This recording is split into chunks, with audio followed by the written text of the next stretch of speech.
22 मई 2020 दोपहर के 2:45 पर पाकिस्तान इंटरनेशनल एयरलाइंस की फ्लाइट 8303 कराची में जिन्ना इंटरनेशनल एयरपोर्ट से करीब 3 किलोमीटर दूर मॉडल कॉलोनी के घरों पर क्रैश हो जाती है। दर्जनों घर टूटकर बिखर जाते हैं और एक बड़े धमाके के साथ आसमान में धुएं के काले बादल छा जाते हैं। इस दुर्घटना में 98 लोग मारे जाते हैं और हर तरफ मातम छा जाता है। लेकिन आखिर कैसे प्लेन के दोनों इंजन एक साथ फेल हो जाते हैं? क्यों कुछ मिनट पहले ही रनवे पर उतरने के बावजूद पायलट फिर से उड़ान भर लेते हैं? और इस हादसे में आखिर गलती किसकी थी? जानेंगे PIA फ्लाइट 8303 की इस डिटेल्ड केस स्टडी में। 22 मई 2020 के दिन दोपहर के करीब 12 बजे लाहौर के अल्लामा इकबाल इंटरनेशनल एयरपोर्ट से पाकिस्तान इंटरनेशनल एयरलाइंस की फ्लाइट 8303 अपनी उड़ान की तैयारी कर रही थी। ये एक 16 साल पुराना एयरबेस A320 जहाज था, जिसमें 2 CFM56 टर्बोफैन इंजन लगे थे। इस फ्लाइट को लाहौर से कराची इंटरनेशनल एयरपोर्ट तक 90 मिनट का छोटा सा सफर तय करना था। जहाज के पायलट थे 58 वर्षीय सज्जाद कुल, जिन्हें 24 साल का फ्लाइंग एक्सपीरियंस था। वहीं उनका साथ दे रहे थे फर्स्ट ऑफिसर उस्मान आजम, जिन्होंने 10 साल पहले PIA ज्वाइन किया था। दोपहर के 1 बजे फ्लाइट में 91 पैसेंजर्स एंड 8 क्रू मेंबर्स सवार हो जाते हैं और शेड्यूल से 5 मिनट लेट यानी 1:05 पर फ्लाइट 8303 लाहौर से टेक ऑफ कर लेती है। उस वक्त फ्लाइट में सवार पैसेंजर्स के दिमाग में यही चल रहा था कि कोई बात नहीं, हम 5-10 मिनट लेट पहुंचेंगे, लेकिन हर कोई इस बात से अनजान था कि ये उनके जीवन का आखिरी सफर होगा, जिसके अंत में इन्हें मिलेगी दर्दनाक मौत। खैर, अपने निर्धारित फ्लाइट पाथ को फॉलो करते हुए प्लेन सामान्य तरीके से उड़ान भर रहा था और कुछ मिनटों में 34,000 फीट के क्रूजिंग एल्टीट्यूड पर पहुंचकर पायलट ने जहाज को ऑटो पायलट मोड में डाल दिया। टेक ऑफ के करीब 19 मिनट बाद फ्लाइट 8303 ने नवाब शहर को क्रॉस किया और उसी वक्त इसके कम्युनिकेशन सिस्टम को लाहौर से स्विच करके कराची ATC यानी एयर ट्रैफिक कंट्रोल से कनेक्ट कर दिया गया, क्योंकि आगे का सफर अब वही गाइड करने वाले थे। कुछ मिनटों बाद जहाज कराची एयरपोर्ट से 28 किलोमीटर दूर मकली पहुंचा। तब कंट्रोल टावर ने पायलट को सचेत करते हुए कहा कि इस वक्त आपका एल्टीट्यूड 7,000 फीट होना चाहिए था, जबकि आप 10,000 फीट पर उड़ रहे हैं। ऐसे में आपको लैंडिंग करने में परेशानी हो सकती है, तो क्या आप मकली पर ही राउंड चक्कर लगाकर अपने एल्टीट्यूड को कम करना चाहेंगे? तो पायलट ने कहा कि नहीं, हम मैनेज कर लेंगे।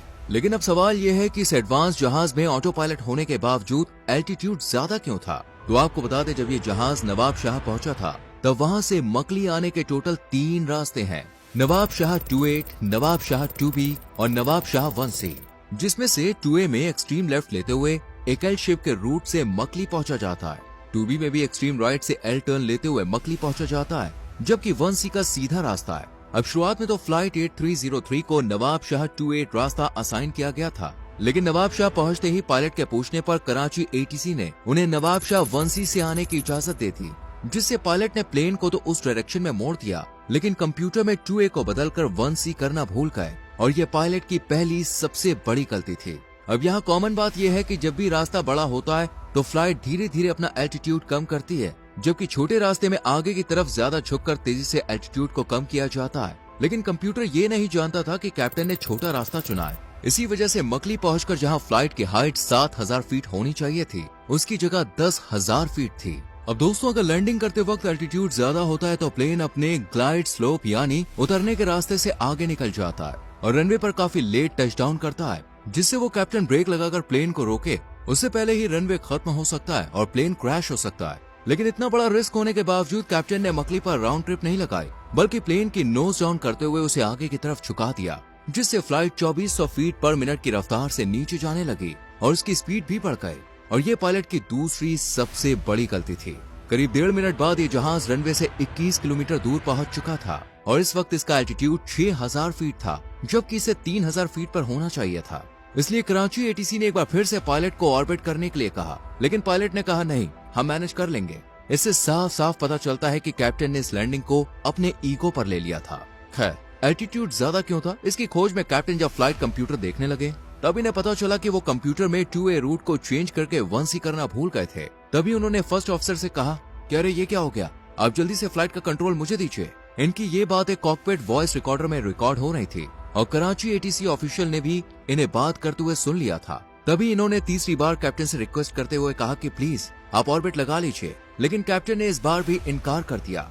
इसी बीच फ्लाइट 8303 के पायलट से हुई तीसरी सबसे बड़ी भूल। दरअसल जब कैप्टन ने अचानक से फर्स्ट ऑफिसर से कंट्रोल ले लिया, तब फर्स्ट ऑफिसर से अपनी लैंडिंग प्रोसेस का अगला मोस्ट इंपोर्टेंट स्टेप परफॉर्म करना बाकी रह गया, जो कि था लैंडिंग गियर खोलना, और कैप्टन इस बात से अनजान थे। इसी बीच तेजी से नीचे आने की वजह से एक वक्त पर फ्लाइट की स्पीड बढ़कर 600 किलोमीटर पर चली गई, जिस वजह से कॉकपिट में तेजी से वार्निंग अलार्म बजने लगा। लेकिन कैप्टन को यकीन था कि वो स्पीड कंट्रोल कर लेंगे, इसलिए उन्होंने इस अलार्म को इग्नोर किया। मगर जब फ्लाइट रनवे से अलाइन हो गई, तभी लैंडिंग गियर ना खोलने का भी अलार्म बजने लगा, लेकिन स्पीड अलार्म पहले से ही बज रहा था। इसी वजह से लैंडिंग गियर अलार्म पर कैप्टन का ध्यान ही नहीं गया। यहाँ पर आपको बता दें कि किसी भी एयरपोर्ट का ATC टावर फ्लाइट को कैमरास के जरिए बाहर से भी मॉनिटर करता है, लेकिन कराची ATC का फ्लाइट के लैंडिंग गियर्स पर ध्यान ही नहीं किया और उन्होंने कैप्टन को इन्फॉर्म नहीं किया, जो उनकी बड़ी भूल थी। यानी अब दोनों तरफ से गलतियां हो रही थी। खैर कैप्टन ने बिना पहियों के ही फ्लाइट को रनवे पर उतार दिया, लेकिन लैंडिंग में एक झटका महसूस हुआ और अगले 16 सेकंड्स में फ्लाइट 4 बार रनवे से टकराई, जिसका इम्पैक्ट फ्लाइट के दोनों इंजन पर आ रहा था। तभी डैमेज होने की वजह से इंजन से ऑयल लीक करने लगा और एक इंजन में धमाका हुआ। यहाँ पर गौर करने वाली बात यह है कि कॉकपिट में अनगिनत अलार्म्स बजने की वजह से कैप्टन ऑलरेडी काफी चिंता में आ गए थे। ऊपर से रोजा रखने की वजह से दोनों पायलट्स ने पिछले 9-10 घंटों से कुछ भी नहीं खाया था, जिसका इफेक्ट उनकी सोचने की क्षमता पर भी हो रहा था। ऐसे में डरते हुए फर्स्ट ऑफिसर चिल्लाने लगा कि कैप्टन फिर से टेक ऑफ करिए, और कैप्टन ने भी जहाज को फिर से ऊपर उठा दिया, जो पायलट्स की चौथी सबसे बड़ी भूल थी, क्योंकि रनवे पर रगड़ने की वजह से फ्लाइट का एक इंजन पहले ही फेल हो चुका था, जबकि दूसरे इंजन से भी काफी ऑयल लीक हुआ था। यानी अब एक इंजन पर फ्लाइट रनवे से दूर ऊपर उठती जा रही थी। कैप्टन ने कराची एयरपोर्ट का एक बड़ा चक्कर लगाकर फिर से लैंडिंग करने की परमिशन मांगी। तभी कंट्रोल टावर ने कहा कि हमने सभी रनवे खाली करवा दिए, आपको जहां सही लगे वहां लैंडिंग कर दीजिए। लेकिन इस ऑर्बिट के बीचों बीच हुआ एक बड़ा धमाका और फ्लाइट का दूसरा इंजन भी फेल हो गया।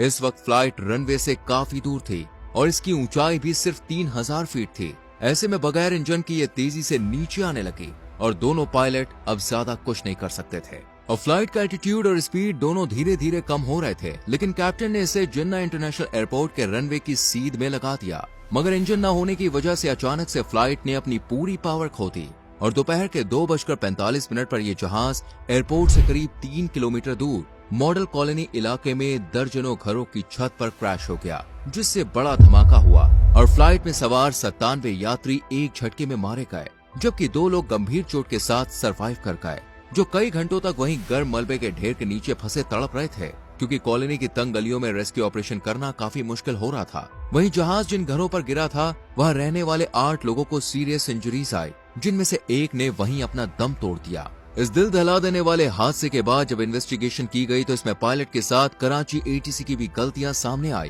क्योंकि उन्होंने लैंडिंग गियर के लिए पायलट को इन्फॉर्म नहीं किया था और वो पायलट को गलत डिसीजन लेने से रोकने में भी नाकामयाब रहे। वहीं कुछ एक्सपर्ट्स ने कहा है कि जब प्लेन लैंडिंग गियर्स के बिना लैंड कर गया था, तभी अगर उसे फिर से टेक ऑफ ना करवाया जाता तो शायद फ्लाइट में सवार यात्रियों की जान बच जाती, क्योंकि जहाज रगड़ते हुए रनवे के आखिर तक पहुंचता और शायद उसके दोनों इंजन ब्लास्ट हो जाते और उसमें आग भी लग जाती। लेकिन वो आग अंदर बैठे यात्रियों तक पहुंचे उससे पहले ही एयरपोर्ट पर मौजूद इमरजेंसी स्टाफ उन्हें रेस्क्यू कर सकता था। वहीं पायलट का रोजा रखकर फ्लाई करने पर भी कई सवाल उठाए गए, जिसके बाद पाकिस्तान एयरपोर्ट अथॉरिटी ने रोजे रखकर फ्लाई करने पर रोक लगा दी।